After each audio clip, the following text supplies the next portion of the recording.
फक्त तोंडाच्या वाफा करून चालत नाही। एकाने मराठीबद्दल असलेली तळमळ बोलून दाखवली आणि दुसऱ्याने सत्तेसाठी आणि खुर्चीसाठी असलेली मळमळ बोलून दाखवली, अशी प्रतिक्रिया एकनाथ शिंदे यांनी दिली। आज दोन्ही ठाकरे बंधूंचा विजय मेळा होता। महायुती सरकारने जी हार जो केला होता हिंदीसाठी युद्धात, काय वाटतं यांचा फरक पडणार का? आणि खास करून पुष्पाचा डायलॉग या ठिकाणी तुम्हाला खरं म्हणजे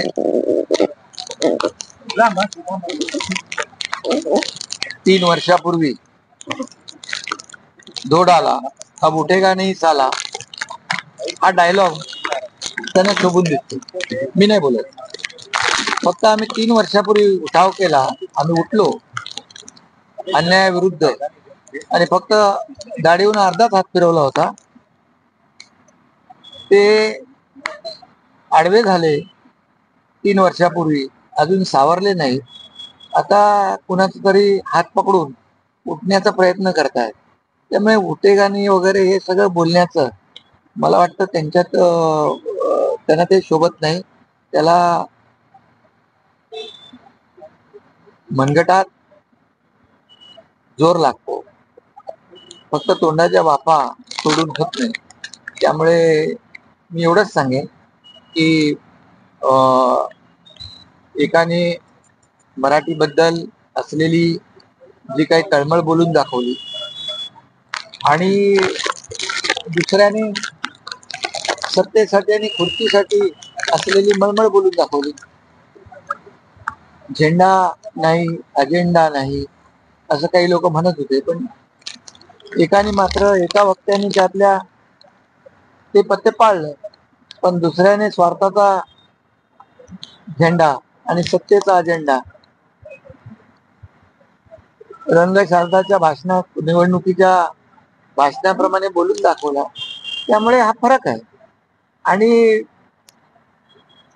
यामध्ये मराठी बाबत जर बोलायचं झालं तर त्यांनी राज्यगीत म्हटलं, सुरुवात केली अभिमानाने, अभिनंदन त्यांचं।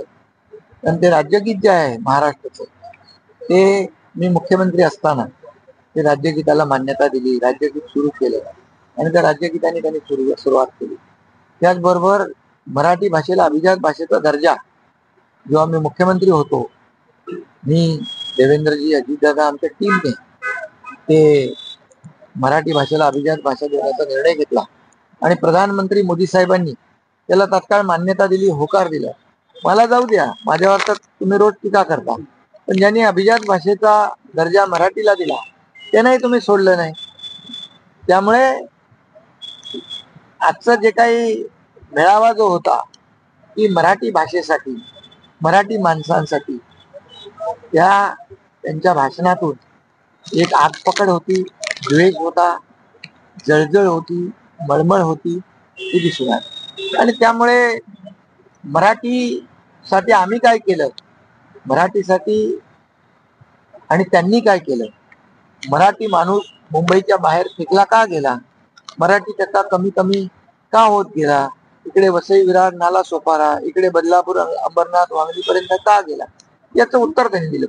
अदानी असेल, बघा जेव्हा मोदी असेल, अदानी सारख्यांवरती देखील आरोप करण्यात आलेले आहेत। राज ठाकरे आणि उद्धव ठाकरे दोघांची भाषणं ऐकली, काय फरक वाटतं किंवा काय मेन? मी मग आताच सांगितलं एखाद्या भाषणामधून की मराठी माणसासाठी खऱ्या अर्थाने जी तळमळ होती ती दिसली आणि दुसऱ्याच्या भाषणामध्ये सत्ता आणि खुर्चीसाठी जी मळमळ होती ती दिसली।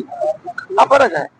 मोदींवर उद्धव ठाकरे यांनी आपल्या भाषणामधून मोदींवर देखील टीका केलेली आहे। खरं म्हणजे ते तर मला तर कधी सोडतच नाहीत, माझ्यावर नेहमी सातत्याने टीका पकड चालू असते।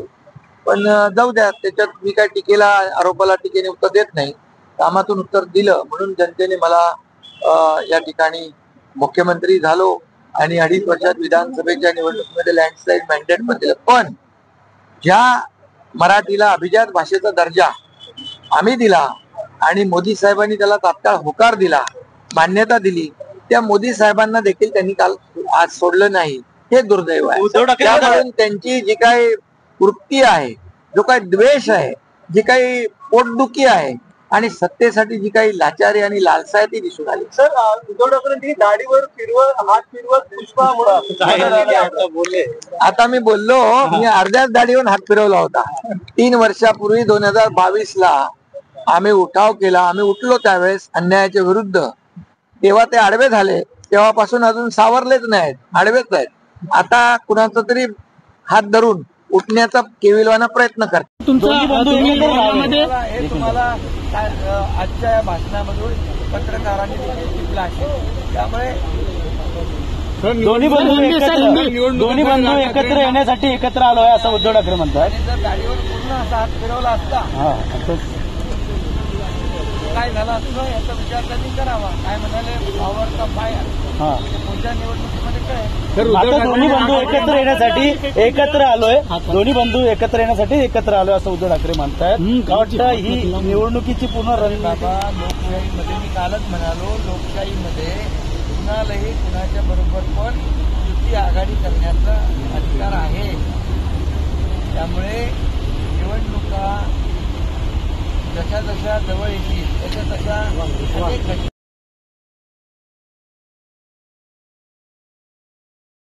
दोन्ही भांडी आता पण त्यांनी राज ठाकरेंनी पाळलं. ते पाळलं. त्यांनी मराठीबद्दल जी काही तळमळ होती मनात ती बोलून टाकली. परंतु झेंडा नको, अजेंडा नको. दुसऱ्याने मात्र स्वार्थाचा झेंडा आणि सत्तेचा अजेंडा पूर्णपणे बोलून दाखवला. तर त्यांच्या मनामध्ये काय, पोटात काय ते ओटावर आलं. त्यामुळे मराठी माणसाचं खऱ्या अर्थाने जी अपेक्षा होती अपेक्षा भंग झाला. खरं म्हणजे आम्हाला वाटलं होतं की ते पहिले येऊन माफी मागतील, कारण हिंदी अनिवार्य करण्याचं काम त्यांच्या मुख्यमंत्री काळातच झालं. त्यामुळे त्यांनी तो डॉक्टर माशेलकर साहेबांचा अहवाल स्वीकृत केला, मान्यता दिली, सगळं दिलं.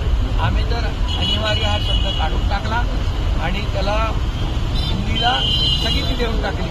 जी आर रद्द केले मुख्यमंत्री महोदयांनी.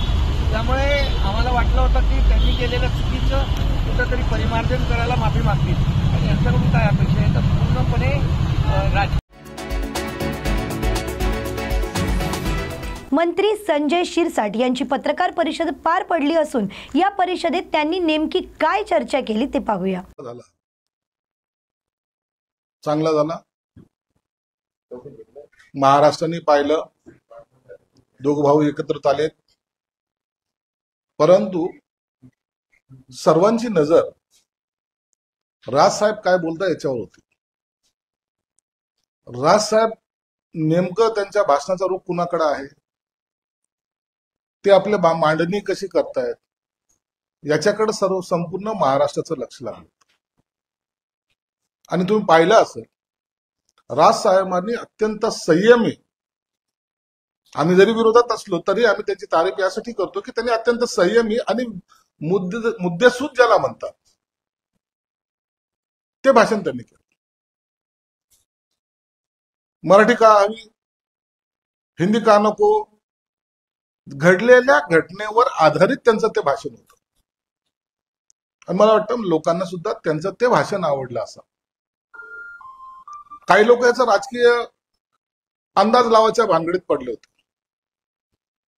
की आता राज आणि उद्धव साहेब एकत्र आलेत, मग आता काय होणार, मग पुढची युती कशी होणार, मग आणखीन काय होणार. काहीही नाही. मराठी माणसाची एकजूट दाखवण्यासाठी आम्ही एकत्रित आलो असं राजसाहेबांनी स्पष्ट केलेलं आहे. त्या मेळाव्यामध्ये सुप्रियाताई होत्या, जितेंद्र आव्हाड होते, काही कॉम्रेड होते. त्यांनी सुद्धा मला वाटतं हीच अट टाकली असेल की तुम्ही कोणत्याही राजकीय पक्षाची युतीबद्दलचं यामध्ये काही बोलायचं नाही. परंतु तरी एकीकडे उभाठ्याचं भाषण पाहिलं तर तेच होतं, पुन्हा तेच टोमणे मारणं होतं, तेच ते विषय होतात. म्हणावं तसं ते प्रभावीपणे लोकांच्या मनावर बिंबवलं गेलं नाही. एक सामान्य नागरिक म्हणून जरी मला विचारलं तर राजसाहेबांच्या भाषणाला जो उत्स्फूर्त प्रतिसाद लोकांनी दिला तो उभाठ्याला मिळालेला नाही. म्हणून काही लोकांनी जे काही मनाचे मांडे मनातल्या मनात मांडले होते की आता आपण सर्वजण एक आलेलो आहोत, आता आप सब कुछ अलबेल है, तसा प्रकार इथे घडलेला नाही, हे मला या ठिकाणी नमूद करायचंय. आणि शेवटी सुद्धा अनेकांनी प्रयत्न करून पाहिला की एकमेकांच्या हातामध्ये हात घ्यावा, काय ते उंच करावेत, परंतु त्या दोघांनी ते केल्याचे कुठं दिसून आलेलं नाही. म्हणून हा मेळावा मराठी भाषेसाठी होता, मराठी माणसासाठी होता, असंच फक्त याच्यातून अंदाज काढला जातो. गद्दार मला पुढे आला की आता जय गुजरात म्हणतो आणि ही लोक मराठी वाचवणार आहेत. काय संबंध आला तर या मेळाव्याचा त्या सगळ्या गोष्टीचा? दरवेळेला टोमणे मारणं याशिवाय दुसरं उद्योग नाही का? तुम्ही जय गुजरात म्हणले नाही, तुम्ही लुंगी घालून डान्स केला नाही, त्या तुमच्या एक नेत्या तिथे बसलेल्या आहेत, त्यांनी तुमच्यावर कॉमेंट्स केलेले आहेत. लुंगी डान्स ते तिनेच करून दाखवलेला आहे. म्हणून तुम्ही जे केलं ते सगळं बरोबर असं का समजता? आणि शिंदे साहेबांनी काही चुकीचं बोललंच नव्हतं. एक समाज त्या ठिकाणी बसलेला, त्या समाजाबद्दलचा असलेला तो शब्द वापरला, म्हणून ते काही पाकिस्तानातून आलेले गुजराती बांधव नाहीत, ते त्यांनी सुद्धा स्पष्ट केलं. का त्यांना दूर लोटायचा प्रयत्न करतायत? आपण एखाद्या समाजाच्या कार्यक्रमामध्ये गेलो तर त्या समाजाच्या अनुसरून आपण घोषवाक्य तयार करत असतो. बंजारा समाजाच्या कार्यक्रमामध्ये गेलो आपण जय सेवालाल म्हणतो. असंच अनेक ठिकाणी ज्या ज्या प्रांतामध्ये जातो किंवा ज्या ज्या प्रांताचे लोक एका ठिकाणी येतात त्या टायमाला त्याच पद्धतीने बोलावं लागतं. आता हे हिंदी भाषेला जे काही विरोध करत होते, यांनी उत्तर प्रदेशाचा वासियांचा मेळावा घेतला नाही का ठाण्याला? तिथे हिंदीमध्ये भाषण केलं नाही का? केलं. मग तुम्ही हिंदी भाषिक झालात का? परंतु फेक नेरेटिव्ह सेट करायचा आणि त्याच्यावर भाष्य करायचं, त्याच्यावर राजकारणामध्ये काहीतरी मोठं काहीतरी वादळ उठल्याचा आविर्भाव आणायचा, हे मला वाटतं योग्य नाहीये. उत्तर प्रदेशाच्या मेळाव्यामध्ये घेतलेले मेळावे यांनी आणि त्याच्यामध्ये हिंदीमध्ये चांगलं भाषण केलेलं आहे. म्हणून मराठीचा अभिमान किंवा स्वाभिमान गाडला गेला असं म्हणायचंय का? तसं होत नसतं. मराठी भाषा ही प्रामुख्याने आणि प्राधान्याने ही आमची मातृभाषा आहे, म्हणून त्या मराठीच्या भाषेला कोणीही नख लावू शकत नाही. मराठी सक्तीचे तर झाले आहेच आहे, पण मराठीचा अपमान करणाऱ्याला सुद्धा कोणीही माफ करणार नाही, हे अधोरेखित आहे. पुन्हा मुंबईपासून महाराष्ट्र तोडण्याची भाषा, त्याच्यासाठी असलेलं हे काही षडयंत्र, असं काही समजायचं कारण नव्हतं. परंतु आता राजकारणामध्ये कुठेतरी हवा तयार करावं लागते ना, ती हवा तयार करायचा त्यांनी प्रयत्न केला आणि मला वाटतं त्याच्यातून एवढं काही निष्पन्न होणार नाही. आम्ही एकत्र आलोय एकत्र राहण्यासाठी असं उद्धव ठाकरे म्हणाले, पण राज ठाकरेंच्या भाषणात एकत्र आलोय एकत्र राहू असं काहीच नव्हतं. हा तुम्हाला विरोधाभास दिसत नाही? राज साहेबांचं उद्धव साहेब भाषण करत असताना राज साहेबांचा चेहरा तुम्ही पहा, कुठेही त्यांच्या चेहऱ्यावर कोणतीही रिॲक्शन नव्हती. त्यांच्या भाषणाला कुठे त्यांच्याकडून टाळी पडलेली नव्हती. ते अत्यंत गांभीर्यानं त्या सर्व गोष्टीकडे पाहत होते, घटनेकडे पाहत होते. तुम्ही पहा, तुमच्या चॅनलवर बघा, अत्यंत गंभीरपणे. आणि म्हणून त्यांनी हा कधीही उल्लेख केलेला नाही. कोणताही झेंडा नसलेला कार्यक्रम म्हणून राजसाहेबांची त्या कार्यक्रमाला उपस्थिती होती.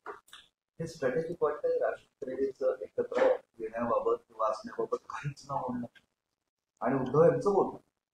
राजसाहेबांनी सरळ सरळ कमिटमेंट केली असावी, मी येईन, मला मराठीबद्दल जे वाटतं ते मी बोलेल, त्या व्यतिरिक्त मी काही बोलणार नाही आणि कुणावर टीकाही करणार नाही. आणि तेच राजसाहेबांनी केलं. म्हणून बाणा ज्याला म्हणतात ना, तो राजसाहेबांनी टिकवला. आम्ही त्यांची प्रशंसा यासाठी करतोय की मूळ मुद्दाला भरकटत न ठेवता त्याच्यावरच बोलणं हे राजसाहेबांनी आज दाखवून दिलं. मग उद्धव ठाकरेंनी आग्रह केली एकत्र येण्याची, मात्र राज यांनी दुजोरा दिला नाही असा अर्थ करायचा. कुठे दुजोरा दिलाय? हा काही युतीचा मेळावा नव्हताच. मराठी भाषेवर प्रेम दाखवण्यासाठी एकत्र आलेल्या अनेक नेत्यापैकी त्या दोन नेत्यांनी प्रमुख बोलावं अशी त्यांची भूमिका होती. म्हणून त्याच्यावर तुम्ही जर पाहिलं तर कोणाचीही वेगळी रिॲक्शन नाही. त्यांनी सांगितलं की मराठी मुद्दा म्हणून आम्ही एकत्र आलो. जो मुद्दा त्यांचाही आहे आमचाही आहे. मराठीसाठी आम्ही वाटेल ते करू ही आमची सुद्धा धारणा आहे. आम्ही त्या पद्धतीने आमचा कारभार तसाच करतो. एकत्र आलोय, एकत्र राहण्यासाठी असं उद्धव ठाकरे भविष्यातील ते त्यांनी सांगितलं. अहो त्यांनी सांगितलंय, राजनीत्यांना दुजोरा दिलाय का? अहो, एकत्र या, एकत्र राहा, त्याच्याबद्दल आम्हाला काही त्याच्याबद्दल वाईट वाटायचं काहीच कारण नाहीये. राज आणि उद्धव साहेब एकत्र झालेत म्हणून आमच्या पोटात दुखायला लागलं असं समजण्याचं कोणतंही कारण नाही. गैरसमज करून घेऊ नका, असं वाटवू देऊ नका. नाही आता ते एकत्र आले तर आमचं काय होईल, मग आम्ही घाबरलेलो आहोत, भिलेलो आहोत आणि ते एकत्र येऊ नये म्हणून देव पाण्यात डुबून बसलेलो असं समजण्याचं काहीच कारण नाही. ते एकत्र आले तर आम्हाला त्याचा आनंद आहे. राज ठाकरे असंही म्हटले भाषणामध्ये की युत्या होत राहतील, पण आम्ही मराठी भाषेवर नेतृत्व करणार. युत्या होत राहतील, मराठीसाठी एकत्र होता. विषयाला धरून बोलले ना राजसाहेब, या मराठी भाषेसाठी एकत्र आलो आम्ही. युत्या हे होत राहतात, तुटत राहतात. त्याच्याबद्दलचं काही देणं घेणं त्यांनी ठेवलंच नाही. अत्यंत परखडपणे त्यांनी त्यांची भूमिका मांडली. त्यांनी सरळ सांगितलं ही काय कोणत्या पक्षाची युती नाही. 20 वर्षांतर राजसाहेबांनी उद्धव साहेब एकत्र आले. आता महानगरपालिकेवर भगवा फडकू अशी कोणती घोषणा आहे का त्याच्यात? काहीच नाहीये. नो पॉलिटिक्स हे राजसाहेबांनी जपलं. उद्धव साहेबांनी ठरल्याप्रमाणे मला सत्तेतून काढलं, माझी सत्ता हिसकून घेतली, बंडखोरी केली, गद्दार झाले, हे सगळं त्यांचे वाक्य होते. म्हणून आता लोकांना राजचं भाषण आज भावलं. त्यांचं असं म्हणणं होतं की अनेक लोक आता बाबा बुवांना घेऊन बसतील, काही धाडेवाले अंगाला गावाला जाऊन वगैरे लावतील, अंगाला लावतील आणि अस्वस्थ होतील आम्हा दोघांना एकत्र पाहून. हा मराठीचा मुद्दा होऊ शकतो का? अहो तुम्ही कार्यक्रम कोणता घेताय? हे बाबा बुवा बाजी सगळं करणं हे तुम्हाला चांगल्या प्रकारे माहिती आहे. हे कोण करतं हे सगळ्या महाराष्ट्राला माहिती आहे. किती बाबा असतात हे सगळ्यांना माहिती आहे. तुम्ही सांगितलं नाही तरी लोक आंधळे नाही, ते लोक पाहताय ते. म्हणून तुम्ही इतरांची चिंता करू नका. एक लक्षात ठेवा, मी पुन्हा सांगतो, राजसाहेबांनी चालवलेला 20 वर्षाचा एक खांबी तंबू हा मोठ्या कष्टाने चालवला होता. त्याच्यातले लोक हे इतर पक्षात जाणाऱ्याची संख्या कमी आहे, तेवढ्याच कितीतरी पटीनं उभाटातले लोक इतर पक्षात जाताना आपल्याला पाहायला मिळतात. म्हणून पडझड राजसाहेबांच्या पक्षाची नव्हती झाली, पडझड ही उभाटा गटाची झाली. त्यामुळं त्यांना ह्याची आवश्यकता होती आणि मग आज त्यांना समाधान लाभलं असेल की आपल्या बरोबर कोणतरी आहे. एक महत्वाचा प्रश्न, या सगळ्यानंतर तुम्हाला असं वाटतं का की ते खरंच देखील भविष्यात एकत्र निवडणुकीच्या दृष्टीने तुमचं मत? बघा असं नसतं, युती इतके सहजासहजी होणार नाही. तुम्ही यात पाहिलं काँग्रेस आलेली नाही, राष्ट्रवादीचे 2 जण आलेले आहेत, त्यांना कितपत अधिकार आहे माहित नाही. आणि मग राजबरोबर जायचे की नाही हा मोठा निर्णय पक्षाचे वरिष्ठ नेते घेत असतात. म्हणून त्याच्याबद्दल आज युती होईल का नाही, परंतु जर उद्धव साहेबांची आणि राजसाहेबांची जर युती झाली तर मला वाटतं आघाडी, महाविकास आघाडी हे अस्तित्वात राहणार नाही. राज ठाकरे यांनी पक्ष असताना असं म्हटले की बाळासाहेब ठाकरे यांचं स्वप्न साकार हो.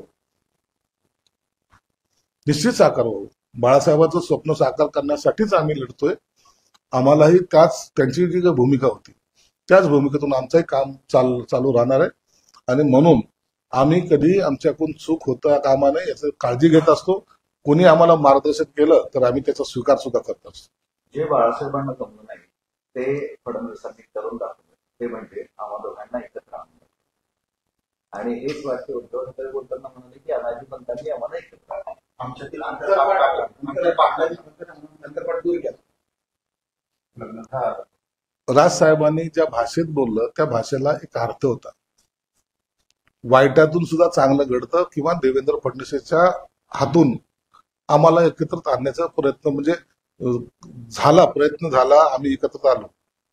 पण उद्धव साहेबांनी आमच्यात अंतरपाठ काढला म्हणजे कोण नवरा होतं कोण नवरी होतं हेच कळायला मार्ग नाही. म्हणून आणखीनही त्यांच्या मनामध्ये असलेली खदखद त्यांनी बोलून दाखवलेली. सिरियसली सांगतो, ही युती होणार नाही. ही युती का होणार नाही असं तुम्हाला वाटतं? असं चित्र दाखवलं, हात उंचावले, एकमेकांची गळाभेट तरी युती का होणार नाही असं तुम्हाला काय वाटतं? आम्हाला राजसाहेबांचा स्वभाव माहिती आहे, उद्धव साहेबांचा स्वभाव माहिती आहे. पक्षासाठी काय करायची, कोणती भूमिका घ्यायची हे राजसाहेब चांगले जाणून आहेत. आणि हे पहिलं पाऊल जरी टाकलं असलं तर अनेक शिड्या चढल्यानंतर आतमध्ये मंदिरामध्ये प्रवेश मिळणार आहे. म्हणून तेवढा कालावधी आपल्याला वाट पाहावी लागेल. आज आपण त्याच्या युतीवर बोलणं सुद्धा उचित होणार नाही असं मला वाटतं.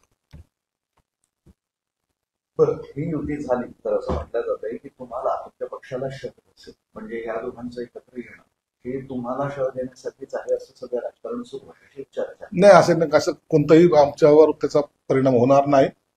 आम्ही ज्या पद्धतीने 2.5 वर्षामध्ये कारभार केलाय, लोकांनी आम्हाला तेवढा सपोर्ट केलाय. आज गेल्या वेळेला जे काय आमचे 40-50 आमदार होते ते 60 झाले. म्हणून कुठेही आम्हाला यांचा एकत्रित येण्याने परिणाम होणार नाही.